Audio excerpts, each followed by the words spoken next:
So magandang umaga mga ka-chill. Dito kami sa Boulevard. Nag-aantay kami kung kailan magbubukas ang D Plaza. Bibili siya ng pang mango float niya. Sa mga gustong bumili ng mango float, i-PM nyo lang ako. PM lang kayo para marami akong pera. Ganda ng sinag ng araw pero inaantok ako. Kaka-out ko lang kasi sa duty.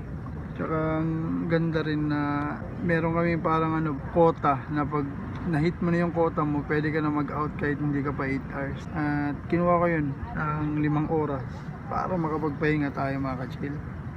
Yan ang style dyan. Nakapagpahinga ka ba? Yun nga lang, hindi ako nakapagpahinga kasi ginawa kong driver.